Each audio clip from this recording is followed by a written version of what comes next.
I am Amrita, country head of Amrita Devi Foundation. We believe that empowerment begins with opportunity. Our mission is to equip women and youth with skills, restore our environment and uplift the communities.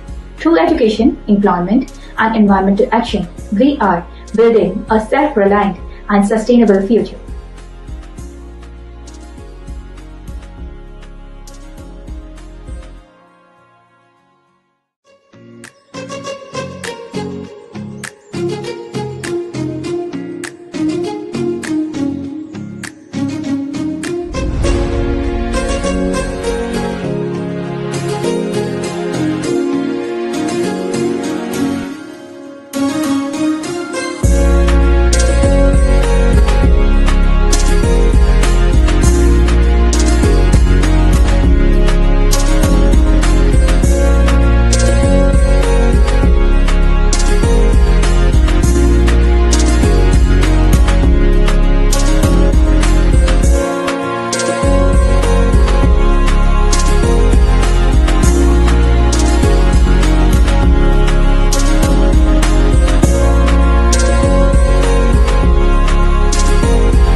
Social media account को handle करना, उसमें किस तरीके से एक startup business को हम grow कर सकते हैं, वो चीज़ें, soft skills and personal speak in public, so many things we are learning from.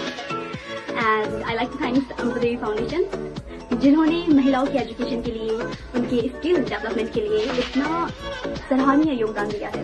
सबसे पहले मैं अमृता देवी फाउंडेशन का बहुत बहुत धन्यवाद करना चाहती हूँ। फिर मैं गोविंद सिंह नेगी जी का भी बहुत बहुत धन्यवाद करना चाहती हूँ, जिन्होंने हमें 6 महीने फ्री ऑफ कॉस्ट सिलाई सीखने का मौका दिया, जिससे अब हम अच्छे से सिलाई सीखकर अपने खुद के कपड़े और आस-पास पड़ोस रिश्तेदारों के कपड़े सिलकर बेनिफिट कमा पा रहे हैं। When women grows, communities flourish. Our training programs are designed to bridge the gap between education and employability, ensuring every woman and girl can stand on her own feet with pride.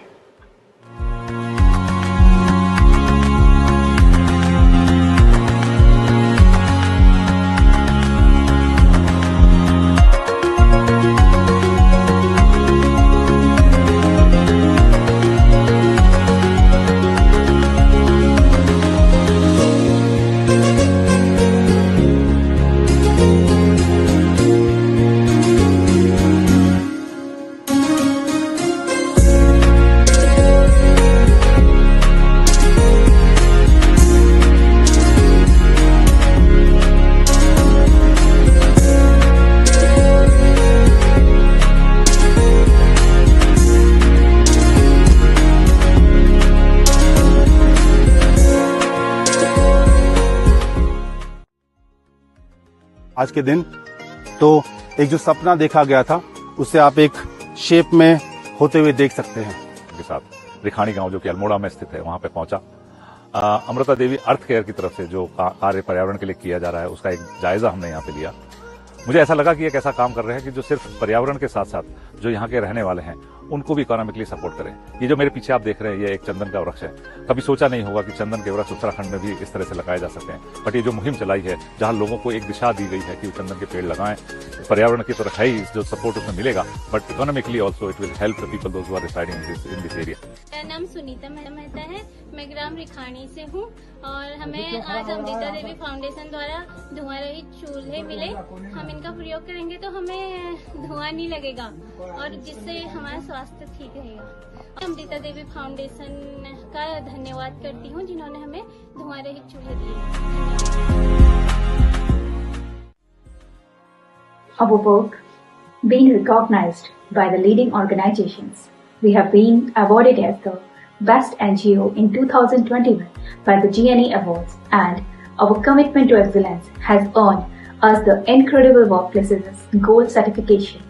Our partnership with ICO India Services Private Limited, Express IT, Sharp and other leading organizations continue to strengthen our impact.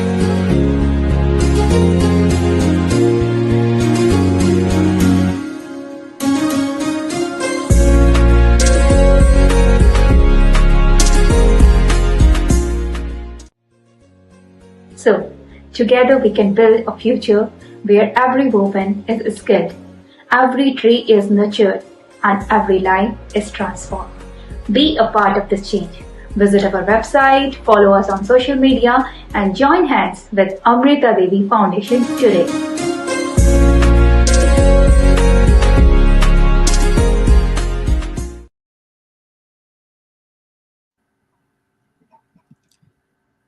A very good morning, ladies and gentlemen, boys and girls. Welcome to the Amrita Devi Foundation talk show, Stories That Matter. My name is Mayank Ahuja and I'll be your host for the day. Our special guest today is Ms. Devanshi Arora. Welcome to the show, Ms. Devanshi. Thank you so much, Mayank. I'm happy to be here. That's great, Ms. Devanshi. Ms. Devanshi, it will be great if you can just introduce yourself to our viewers. Absolutely. So, my name is Devanshi. I hail from Chandigarh and I'm working in an organization called Griziti Interactive. I've been a principal customer success manager for almost 6 years, and my professional experience is 10 plus years now.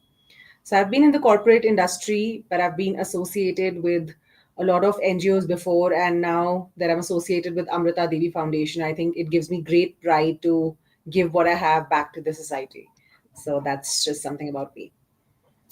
That's great news. That's great news, Ms. Devanshi.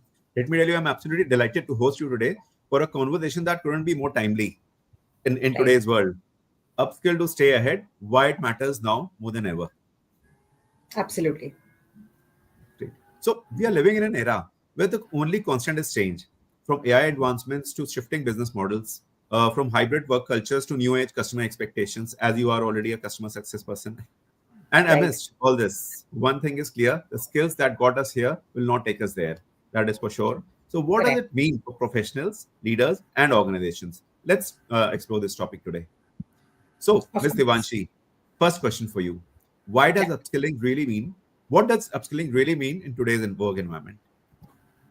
See, upskilling, when we think about the word, it sounds very simple that you have to learn new things or you need to upskill yourself. But one needs to identify where the technology and where the industry is going. So, upskilling is very crucial in today's work environment because not only do you have to learn new tools, technologies, or methods, it also helps you improve your current job performance. See, everybody expects growth. Everybody wants to move Yes. forward in their work life. So when you're exploring new tools, when you're learning yourself, you're learning continuously with what is happening in around the market.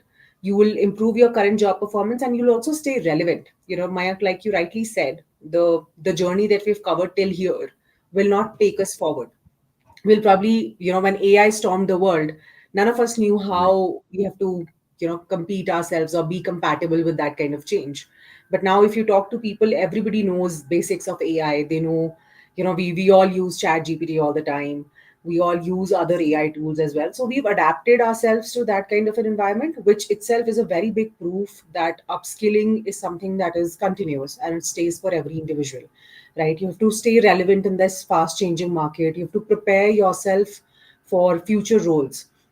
So upskilling is something that will never go out of, I would say, out of style, because you always have to give yourself that competitive edge by upskilling yourself, right? It gives you your edge over the peers. It gives you confidence to stay and talk to people. So I think upskilling is, this is what upskilling is in today's work environment, that you have to, it grooms your overall personality and it helps you stay relevant.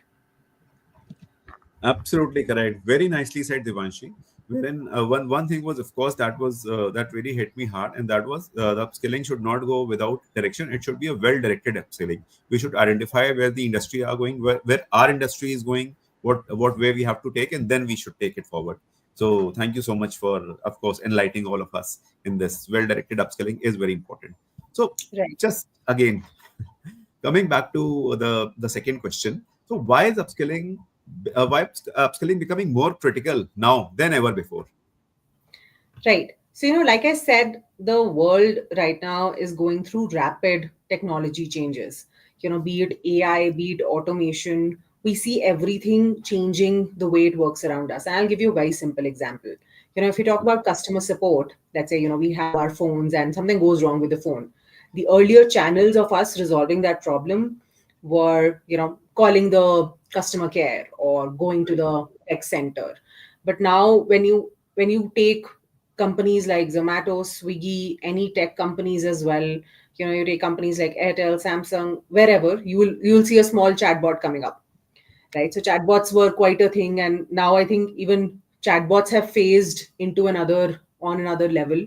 So if you look at changes that are happening around us that we might not notice actively, when you see this kind of an AI and automation, you need to be upskilled to stay in pace with them, not just as a consumer, but as a builder of these tools as well. So all these job roles are evolving quickly. People who were doing content writing whole time, they felt a threat to their job when AI came in, right? Because now ChatGPT can generate content in less than a minute. So how do you Right. upskill yourself to using that tool better so that your job does not go away? So I've had this discussion on a lot of forums before as well, that AI will replace some kinds of jobs, but more than jobs, it will replace people who cannot use AI, right? So if you actually Right. understand that and better, so that is how you see that upskilling yourself with the latest tools, with latest technology is becoming more critical, because there is a shorter skill life cycle in every industry. When you look at different industries too, again starting from tech, because that is where I come from, but you go to other industries too, there's a very short skill life cycle. So if you want to make that bigger, if you want to make an impact, you have to upskill yourself, because your companies are expecting you to self learn now.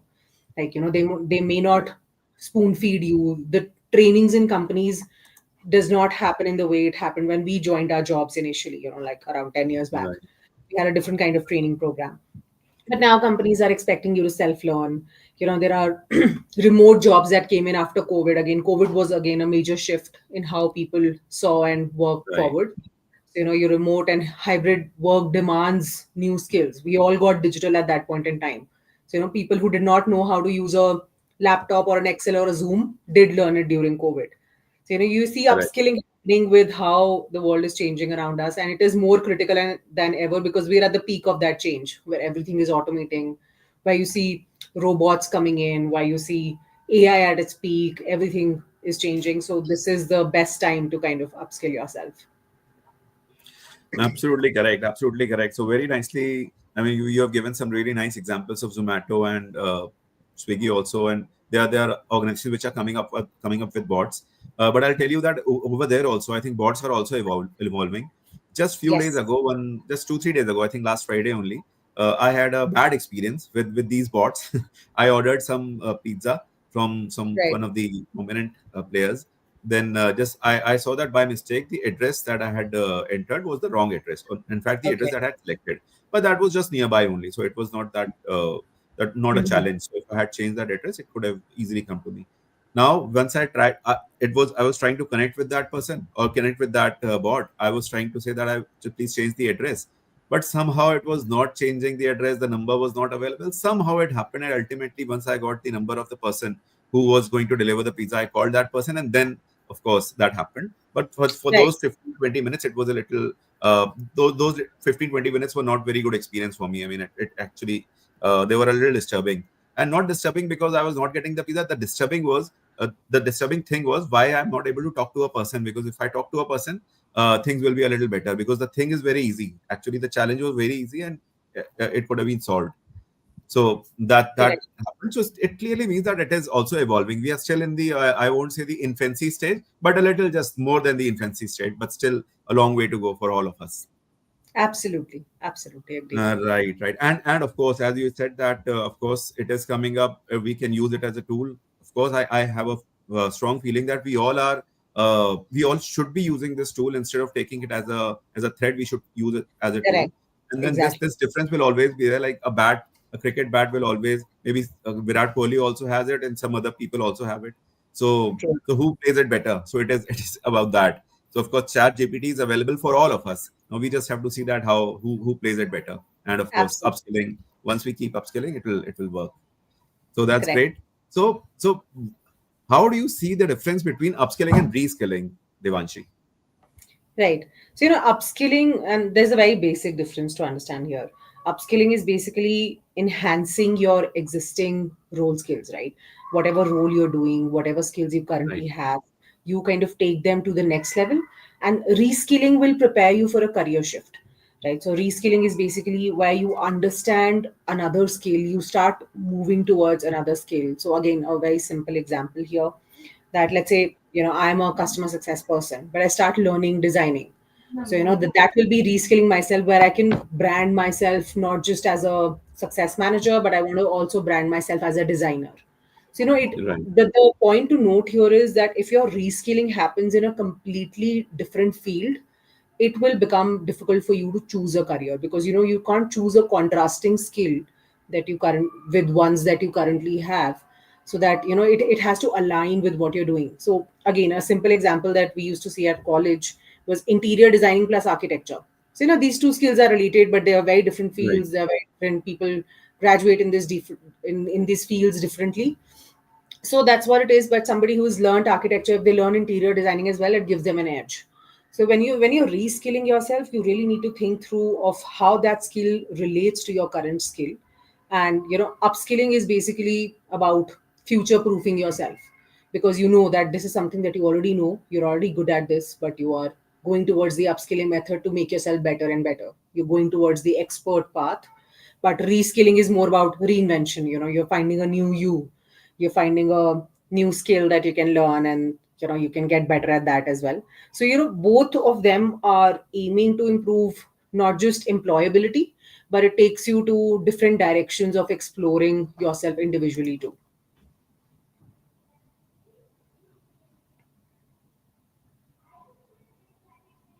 Mayank, you're on mute, I guess. I'm sorry. Yeah, go ahead.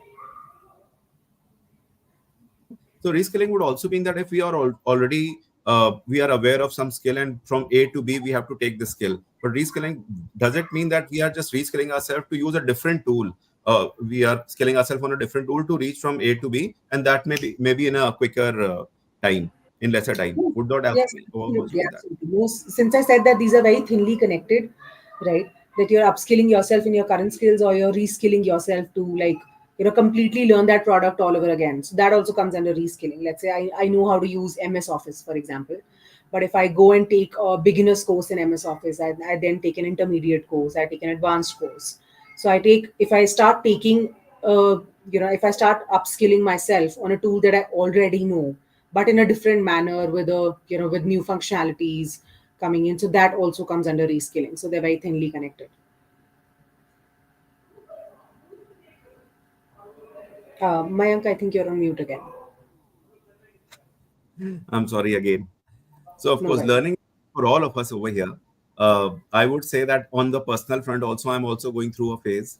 And when I checked with my doctor, doctor said that it is going to be a lifelong phase, and this is a phase of learning. I think all of us should go through that phase. So this is Absolutely. again coming to the mindset over here. So, what mindset do you think that should individuals adopt to stay relevant in a rapidly changing job market? I think, like you rightly said, you need to have a lifelong learner mentality. That is very important. That you should never think that, okay, even a company CEO needs to learn something.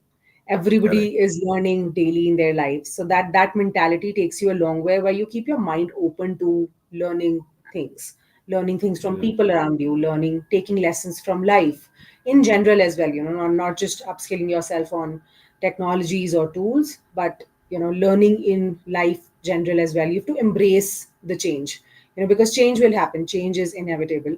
We all know that. And that's a, like, it's a popular statement, but how do you really live with that change is just open your mind towards it. There is uncertainty. We don't know what will happen in the future in terms of jobs, in terms of career. Like, nobody knew that US market was going to drop like this, right? The way it dropped Yes. in the last 3 weeks. So anything, Yes. we know that anything can happen, and things are uncertain. So you have to keep your, like, how do you adopt yourself to stay relevant is just keep your mind open. You have to be proactive. You don't, like, leave the reactive attitude that you react when things have already happened. Instead of that, just be proactive and bring in what you need, explore what is happening, explore what is going to happen. With the power of tools, we also know trends that are expected in the market, technologies that are expected to come, let's say, next year. So why not prepare yourself in advance for those? Stay curious, and that again comes from curiosity. If I have a curious and open mind thinking, I will be exploring things more. So that is something you stay, that is how you stay relevant. And of course you accept feedback also becomes a very important part of your growth. So it's a growth fuel if you look at it that way. So you accept feedback, you move forward, you stay curious, you always have to stay on the go to kind of learn.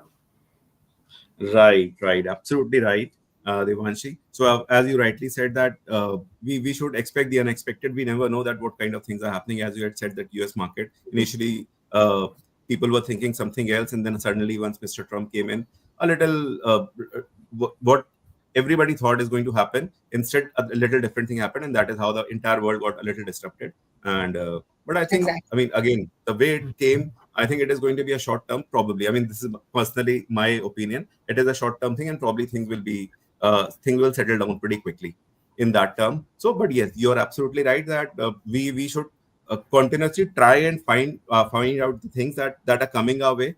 There are few things which we'll be able to see, and there are few things which will be never be able to see, because the way we could not see AI coming in, the way we could not see COVID coming in.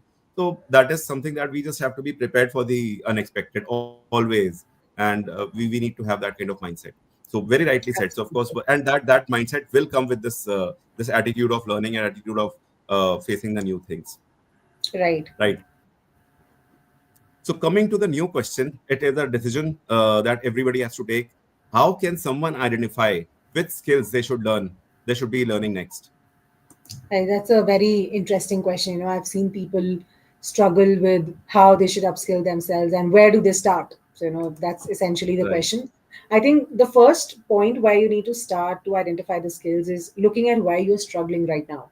So, if you look at Right. your current role, you firstly have to identify, like, if, okay, I have 5 skills, but these two are missing, right? If you Right. don't know what those 2 skills are, just look at people around you. You have to track some of the industry trends and job boards. So that's a very good and very healthy practice. That, let's say, the job that I'm currently in, like my designation, Hmm. if you go and look up that designation on any of the job boards, let's say a Naukri or a, Times Jobs or any other popular job board where you see people hiring for this, right? So when you look at the job description there, you just look at the job description and see if you pertain any of those skills, right? So Right. if you are pertaining 10 of the skills, that 10 out of 10 skills that are written in the job description, then you're good, right? But then Right. that is a very rare case, because companies start demanding, and the like we just discussed, the demand of the industry has changed. You will see new Right. skills coming up there, like knowledge of AI or prompt engineering, or all those automation coming in. You'll see new skills there. So that's why you can make yourself a list that, okay, in my role, if I go into the market right now looking out for a job, these are the skills Right. I would need to have. So you take those job boards as a very constructive way to kind of upskill yourselves and make a list of what you need to upskill yourself in. And also you can use some skill assessment tools that will help you identify. Again, all of those are AI powered now, so that should not be difficult. Plus, you can also seek feedback from your managers, from your mentors. If you have a professional mentor in the industry, you can kind of take feedback from them. And the easiest way that I feel is to attend webinars and panel discussions in your field. That's something I do a lot. I do Yeah. attend a lot of relevant webinars based on my job description and based on my job role, so I know what's happening out there in the market. So that also helps you understand where people are going, what kind of conversations are they doing. And if there's a conversation that you don't understand, which means that's a skill you need to have, right? You need to identify what technology they're talking about or what topic they're talking about, and then you need to kind of go back and learn that skill. So that's also a very quick and easy method of doing it. Right. Absolutely correct, Devanshi. So, of course, you very rightly said. I think it is a kind of message to all our viewers and all the students, or everybody who wants to scale up or scale up, is to attend seminars and conclaves. You should know. I mean, when we say that you should keep your eyes and ears open, so this is one of the major ways. Just attend whatever the seminars are happening, which are relevant to your topic, relevant to your industry, maybe your Right. job, and conclaves, and of course try and get into the conversations. But I'll tell you that a lot of extra effort is required for these. People generally take a step back when it comes to extra effort on a weekend, or maybe in the evening once they go back, or in the morning. Yes. So that is something that is attitude that they have to build. And once this is built, of course, this is a kind of I mean, once they get into this thing, this cycle will keep going on. Every now and then you'll know that the kind of confidence you derive from learning all these new skills, or maybe at least getting into those conversations. So it is not only Absolutely. about upskilling at that point. You get a lot of confidence once you are into a conversation with other people around you in your office or maybe in your circle. Correct. Correct. Definitely. Right. So of course, so once you are feeling confident, of course, we need to see that there are technical skills, and then of course there come the soft skills. So here's the question for you. So are technical skills more important than soft skills when it comes to upskilling, Devanshi? See, I would not really completely agree with that, and I'll tell you why. Because technical skills will definitely open the door for you at your job, and you can get into a technical role. But I feel, soft skills are the ones that help you move up. So it's very simple. Let's say, I have a very good technical skill of making a presentation. But if I don't have the soft skills to kind of present it to someone, then that presentation will not create an impact the way it should. Right. Same goes with the code. Let's say I've written a fabulous code, I've created an application, and I'm a developer, so I've built out a very smart application, and now I'm standing in a startup forum where I have to present what this application does. So let's say I make that presentation, I do that presentation poorly, or I'm not able to convey my message, which is a very important part. Like communication skills is the most important soft skill you need to have, right? So if I'm not able to convey that message across, then all my hard work that I've done technically will go in vain. So I think these two need to, and if you look at the opposite scenario as well, let's say I'm a good speaker, but I don't know what I'm talking. I don't have the Mhm. content. I don't have the talent to showcase. That will also go the wrong way.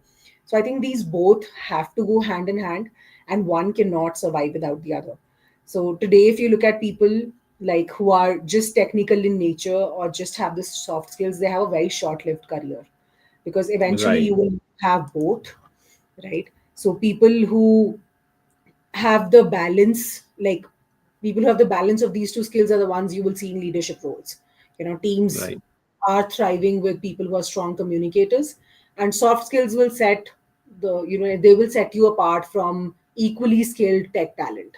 That's what I feel, and that's what I see around me as well, that you're kind of set apart if you have good communication skills, if you have good soft skills, if you can present better. So even if your technical knowledge kind of goes lower than the most Right. expert person around there, you can still thrive. So yeah. That's what we see, Devanshi. We all see that all around. That these are the things that are happening. Yes. Right. So, and of course, you very rightly said that talent can only take you to a certain level. I mean, if you have some Correct. skill, you're doing it, keep doing it every now and then, second day, third day, second year, fourth year, fifth year, to certain level you can upgrade or to reach. After that, only the soft skills that are going to come. It may be leadership, it may be your attitude, of course, other soft skills, communication skills, as you have said. So these are the things that are going to be handy for you to go for a longer run. Otherwise, of course, the same skill for a longer period of time may not work. Today, I mean, if Absolutely. people find that if somebody has skill A and that person is performing that, and that person is getting rupees, maybe just for an example, 100 rupees is getting for that skill. Next year, he'll say that I want an increase in salary. He will get 110 rupees, and then after that, again 120 rupees. But then later on, organization will also see that if he has only this skill and he's not only producing this much value, at this point in time, we have other people who are ready to do this job or with this skill at rupees 80. So why should we not go to the person who's at 80? So we'll give the job to him, to that person, and then of course we'll talk about the person will talk about the complaint, and of course why I'm the thing. So over there also, along with the technical skills, soft skills, if soft skills are coming in, and of course if that person is upskilling himself or herself, then of course things are going to be a little different in the same organization or in the other organization. Elevation is going to happen for sure. What do you say? Absolutely. And I agree. Yeah, I definitely agree with this. And I've seen this around, when people ask for promotions or when they're getting promoted, they are rated on the based or they're rated based on their skills, on, what new have they done in the last 1 year. So if you're doing good at what you're doing right now, you will just get a limited pay scale. You'll get a 5% growth or a 10% growth. But if you're doing Right. something new, if you're upskilling yourself, if the company sees improvement in you as an individual, that is where you start seeing growth. Otherwise, you can keep working the way you are. That is not a harm either. But if you want growth, if you want to see yourself in a leadership position, then upskilling is essential. Like it's not an option, it's a mandate. Right. Absolutely correct. Absolutely Yeah. correct. So, of course, to start over there, so if today somebody wants to begin the journey, so I think the very much advisable thing is to take baby steps. So you cannot go in one go, you cannot reach the top, but then Exactly. start taking the baby steps, and things are going to happen. So, of course, Right. so I'm going to talk to you about the baby steps. What are some small but impactful ways individuals can start upskilling today? I think spend 15 minutes on your learning daily. That is something you can definitely do. Like, you can watch video tutorials. We all are on social media. So, instead of scrolling through your Instagram reels, why not watch a video that can, help you upskill? That's what I feel. So if you go to YouTube, you have a lot of video tutorials there about different skills. Just learn something new about ChatGPT today. Just something new about data analytics, or you can look at different fields as well. So start exploring video tutorials that are short in nature. You just spend 10 to 15 minutes on yourself daily, and you'll see the impact of that upskilling coming in, right? You can also subscribe to industry newsletters. If you're a reader, let's say if somebody's an avid reader and they love books, you can also subscribe to those newsletters. You can follow thought leaders on LinkedIn. That's also a good way of learning. Like I spend 1 hour daily on my LinkedIn to look at what is not just what is happening around, but to see what kind of posts people are making, what kind of experiences they're having. So LinkedIn is a great place to Right. kind of go and learn, go and see what's happening around you. And you also see a lot of free courses that come in on not just LinkedIn. You have Coursera, you have Udemy, you have so many other platforms where you can go and find free courses. So, learning is not really paid, it is free. You can take opt the free method as well. It's just that, like you said, you need to have a mindset. If you have the mindset, Mm. you'll be able to go and learn. You can also join a peer learning groups. That's also a very booming concept right now, that people who belong to who follow a similar concept, who follow a similar methodology, they have their learning groups. So you can follow peer learning groups. You can learn from your colleagues. You can shadow somebody who's an expert. Let's say you see an expert in front of yourself in your company every day. Just go request that person that I want to shadow you for half an hour every day in one of your calls. So Right. I want to see how you handle Right. things. So you can learn from people around you as well, where you feel that I want to learn the way she does things or he does things. So that's again a very small and a very easy method to do it. You don't need to do anything. You just need to be friends with that person so that he allows you in the journey that he's taking, and he will. People do not really people who are in companies who are around you, and people especially at a growth position, they always believe in sharing. So they Right. will let you impart that skill from them as well. So these are just some short tactics, methods. Just spend 15 minutes, spend it on the right platforms, look around you for the right people who can make you teach things, and your upskilling journey can start very easily. Right, right. Clearly means that in this era, in our current era, we are actually fortunate enough that we have so many ways of learning, so many channels of learning. Earlier, there were only two True. channels, maybe once go, or maybe very few channels like going to school, reading books, listening to your teacher, or maybe if you have a mentor. But today we have social media. We have so many things to learn from social media. As you are saying, LinkedIn is there, YouTube is there. You can just go ahead and Yeah. go for the video tutorials, and of course there are uh, few platforms also wherein you can get free learning, which is a very good thing. And then, of course, a very interesting thing that you had said, peer learning group. I also know about a group that is Toastmaster that helps you upskilling your public Yes. speaking skills. So this is a very nice thing. So in today's world, the only thing is that you just have to decide that you want to learn, and rest everything Exactly. will fall in place. It is Yeah. you have to put in some extra effort, and things are going to happen. So that's very Absolutely. nice. Right. So can you Divyanshi share a personal story or example where upskilling led to a major career breakthrough? I'm talking about your personal story, Divyanshi, Oh, because okay. that is going to be we want to be So inspired by you also. right, absolutely. So let me think this. Okay. So before, the job that I'm currently at, I am about to complete 6 years in this particular profile. But the job I was Right. before this, that was also almost a customer facing profile. But I remember Hmm. learning data analytics there. So, I was working as a business analyst, and my job was to take requirements from clients and pass it on to the technical teams, and be a liaison and be a coordinator between the client and the tech teams. So that's what I was essentially doing. But during that Right. job role, I kind of got interested in how we make dashboards. So I started learning this tool called Power BI. I'm sure you know about it.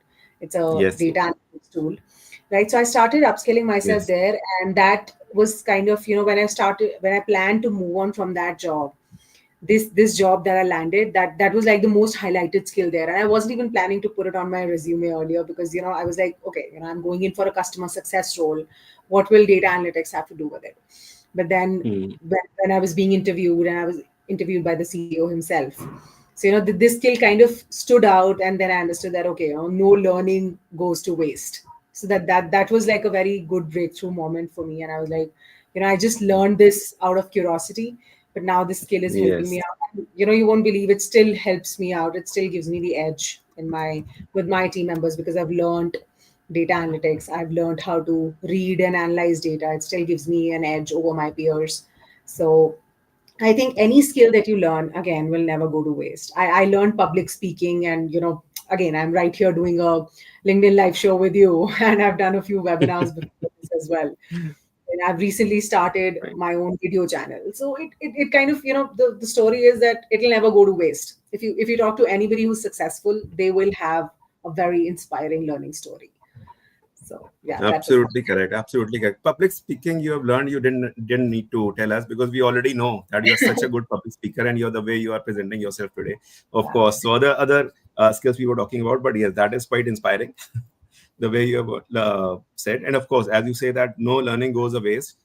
But the Yes. only I just want to add one more thing onto that, and that is only if we keep practicing it. So if we learn a Yes. skill and You then we to forget, practice. so Yeah. so be it Yeah. Excel, Power BI, public speaking, anything. So that confidence will only Anything. be built once we are Like be it constantly a in touch with technical that. software, right? Because Correct. everything is updating. Like we said, everything updates in, I would say, less than Yes. weeks now. It was months earlier, now it's weeks. Every tool is updated in a week's time. Every com scale Right. is changing. Like the way we used to, Right. I remember again doing a webinar like this again 5 years ago. We had a Hmm. very different kind of format. You have to had Correct. to give very scripted answers, and this is what you had to Hmm. include. I think now when I go to such talk shows or when I talk like this, it has to be more natural. It has to be you, right? Yes. So you don't really Yes. have to refer to a particular script or particular points. And I see that in other webinars too. People are talking more about their experiences because technology is something Right. that everybody knows now. So Right. you can't give in the same numbers that are available on Google or on LinkedIn or any of the other reports. There's no point reinstating those numbers. It's about talking about what you feel about them. That shift also happens. So it's any skill you take, shifts will happen. Absolutely correct. Absolutely correct. This reminds me of one of the lines that I had written long time back. That if you stick to your basics, you don't need to change. You just need to upgrade because Correct. times may change, but basics remain the same. That's true. That's So absolutely be it learning, be it upgrading ourselves. So this is one of the basics, right? So we are using it today. Probably next few years, maybe 50 years later or 30 years later, these skills will continuously be there. So keep upgrading yourself because new things are coming in. So that is going to happen. So thanks for just inspiring us to learn constantly. absolutely. So great. So now let's move to the organization. So why do you think that companies should invest in the upskilling of their employees? I think it's again like this should not be an option for the companies. They should definitely invest a good amount of time and money in upskilling their employees because it will help boost productivity and efficiency. When we are measuring Right. employees today, you don't measure them that, okay, there may be two or three people who have the same skill, but how will you measure them Right. on their performance? You'll measure them Right. on how productive one is against the other, how efficient an employee is doing work, how smartly can they work. So to make Right. them that productive, to make them efficient, to make them smart in their work, companies need to invest in upskilling their employees. It improves employee engagement, it improves employee retention. You see a Right. lot of attrition happening in the companies right now, whether the companies firing employees or employees leaving the companies. The attrition rate right now is at its peak, if you look at it. So if Right. you have to fill those internal skill gaps, if you have to make your employees stay, if you have to make them feel valuable, because as an employee, I can tell you this: if I stop learning in the current job role that I'm in, and I start doing a monotonous job, I will not last in this job for more than a year, Right. because Right. our mindsets are changing as well.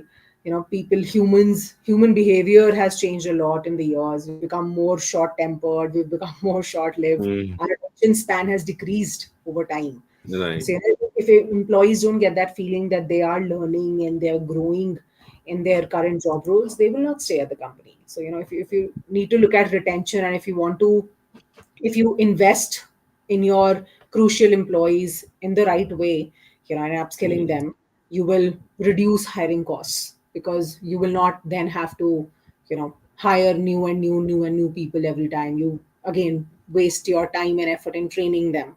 So you can upskill your current employees, make them feel valuable, and they will stay. So you can support innovation, you will support adaptability, like a lot of benefits of upskilling, of why companies should do it. These are just some that I've just listed. It is absolutely in one word. If I say, or just few words, if I say, it is a mandatory thing. It is their business need to invest Right. in these skills, because if they don't do it, actually they are going down. So that is not going to be helpful. So upskilling for their employees is good for their business. Of course, investing a lot of investment, of course, proper investment in the skills of their employees. So of course, this is one thing, but there are a few mistakes also that they do. So just the organization. So what do you think are the common mistakes that organizations make when rolling out their learning programs? I think the biggest mistake that organizations make when they're rolling out these training programs is that they do make the training programs mandatory. Like that is something every organization understands, that if you keep it optional, you might not get audience. They make it Right. mandatory, but they forget to look at the relevance of that program for that group. Mm. So I think that relevance tracking is missing as to what goal will this set of people achieve. What skill Mm. will they achieve when they're learning this training program? I think that analysis is a lot of time missing, like because you're not doing any goal tracking, or you're not looking at the clear outcome of this training. So I think before any company starts doing any training programs for a particular set of people, you need to ask yourself this one question, that okay, what will happen after this training? Okay, if you have measurable goals, like okay, I will make my employees Mm. 10% more knowledgeable in, let's say, MS Office, if the training is MS Office, right? So that 10%, how will you track that later? How will you track that outcome? Will you give them an assignment? Like, have you given them a pre-assignment? That is also something that companies do wrong, that they don't assess the current Right. skill of the employee. So you need to see where your employees are right now, then you give them training, and then you see where they've reached. So if you're following this cycle, then you're good. If you're not, that is a big mistake, because then you will never be able to see the impact of your training. You'll never be able to justify to your executives who are probably doing, who have probably given you a budget for this training. Right. And that is also one thing we see, that there is no executive sponsorship in companies for upskilling, which is also a mistake though, right? But Right. when they ask you that, okay, you've spent, let's say, 40,000 rupees on this particular training for 40 employees that I just did, and I'm the training head of the organization, for example. So I need to justify that 40,000, that, okay, if I've spent this 40,000, this is the impact, this is the goal, this is the ROI, this is what people have learned. And this is where you can see the difference. So, you see that they were scoring a 6 on 10 on this assessment now, and now it's reached on to a 9 on 10. So they've increased their knowledge. They've learned new things, Right. Right. right? So that impact measurement in terms of quantifying it is very important, which is something that most organizations do not do. They should be doing. Right. Yeah. Right.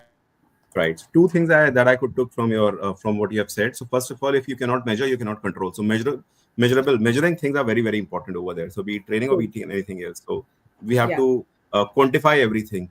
And the second thing that I could interpret was that, I mean, many organizations are not, they know about the processes, but they are not following the entire process of Yes. TNI, TNA, and Yeah, then of course exactly. You transference need of to do learning. a These proper things are not TNA. happening.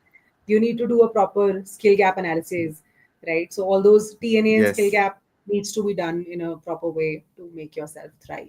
You have to personalize Right. things So as once well. that, You have to personalize trainings too, for personalize the learning path for individuals, and that will kind of help you get better retention of absolutely correct. employees. Absolutely correct. Absolutely correct.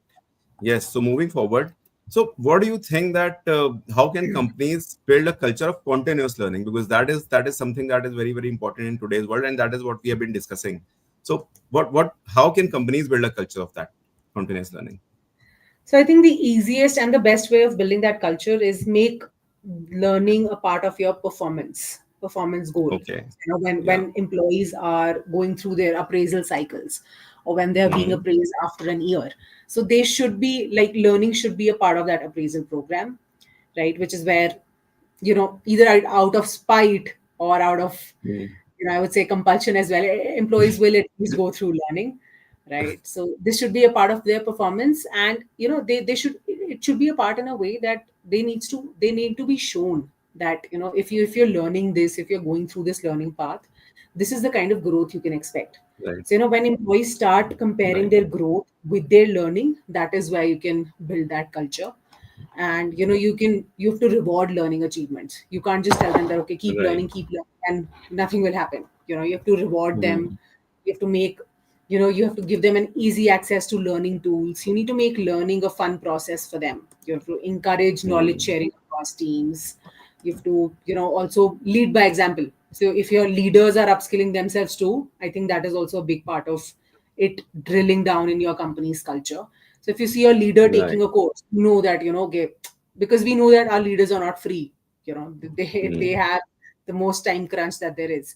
So if you still see them Right. learning, it'll probably just stick in your mind that, my leader is also learning. I think I should too.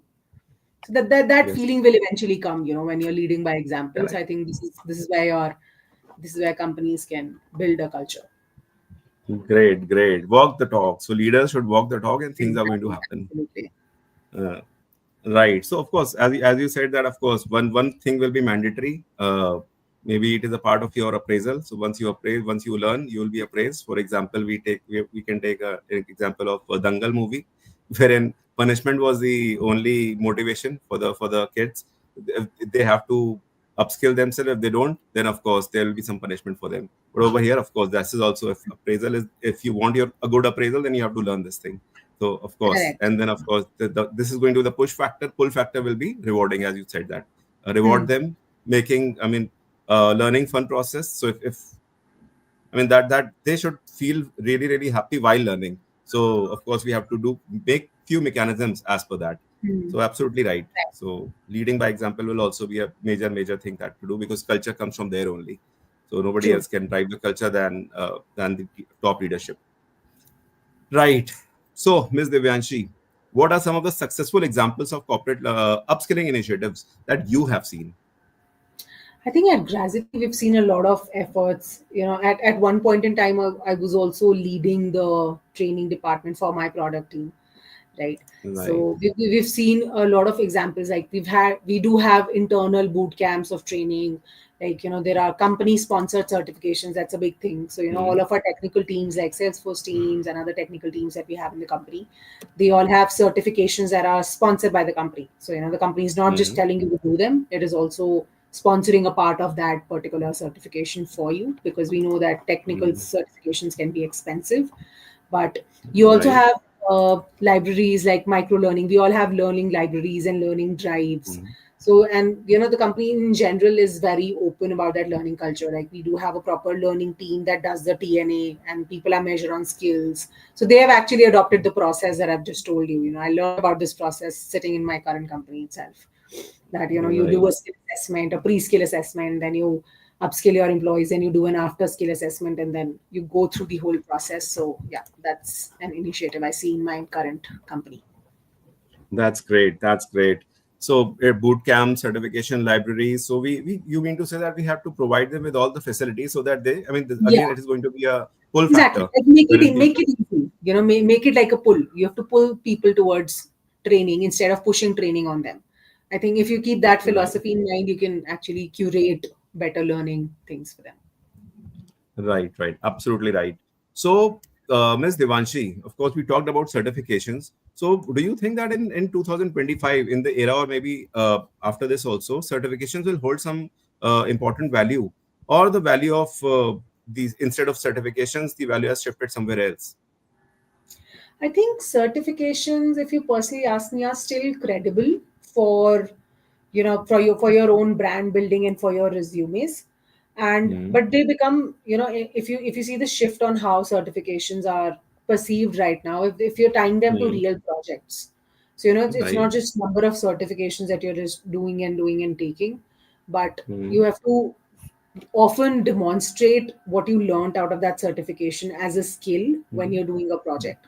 So, if you're Right. doing a certification, it is always advised that you tie a project to it, or you do some project on your own, or you just tell when you're telling about your certification in your CV or in an interview, you always tell them that, okay, these were the three key learnings I took from the certification, and this is where I applied those learnings. So I think the mindset Right. is shifting of what you've actually gained out of that certification instead of a piece of rectangular paper, right? Right. Right. You have to like tie it to a real project, and because hiring managers are looking at both proof and performance, they're not just looking at Right. the number of certifications you've done. Like, what have you gained out of those certifications? Were they even valuable? So you have to display that also. I think that is the shift that has happened. Right. Right. So like the certification should not be only a rectangular paper, as you said. That's pretty nice. It's a funny way of saying it. And of course, it should bring in some value also. So if you're Of bringing course. your value along with the certificate, it is going to be good. Then only it will be Exactly. valued over there. Right. True. So, so what do you think, Ms. Devanshi, the technology is changing the way we upskill today? So we talked about different channels. How is technology helping us? I think technology has again made learning easier. And Mhm. if you remember, I said that line that human attention span has decreased. So you'll see a lot Yes. of bite-sized learning that is happening through applications, right? So Right. you'll not see courses that are like 3 hours or 10 hours long now. You will see bite-sized learning. Like, even if the total duration is Right. that, they've broken it Right. down to pieces. So I think that is a Right. shift that happened in learning. And obviously, Mm. your learning paths are curated by AI. You are seeing real time coaching and simulations. So virtual simulations is also something that is a new thing in learning after AI kind of came in, where you are Right. in the project. If you're wearing headphones, and I'll give you an example here. Let's say if you're Mhm. doing Yes. a project in here, you'll see a live person in the screen who's talking to you. So it's like you're in a virtual reality Mm. kind of a situation where Right. they are giving you a situation and you have to handle it. So that kind of tests your scale of the previous chapter that you've learned. So that is Mm. becoming very common these days, where you solve assignments in virtual reality, where you do this for hands-on training. So I think that is the way technology has changed, and learning on mobile again is something that we've seen. This is not new, but this was a shift that happened a few years ago as well. That you've got learning applications on the mobile, you can do learning on the go. It's not just that you have to sit in front of the screen. So that has eventually changed, and people can learn anywhere. So, I think technology has Right. a lot in making this journey easier for people. Absolutely correct. But the intent has to be there. So I'll tell Exactly. you, Devanshi, what how I learn is that of course I use this time. So everybody is short. Everybody has some time crunch most of the times. So what I do is while I'm going to office, I try and use this YouTube as one of the channels wherein I try Yeah. to get in all the information that is required. So while going to office, because that is generally the non-productive time for us. So that is something that True. I make it productive while going to office or while coming back to office. So that is something that really keeps me updated. Exactly. I have a interest in the global things that are happening. So geopolitics and current affairs, I have a lot of interest over there. So that keeps me updated over there.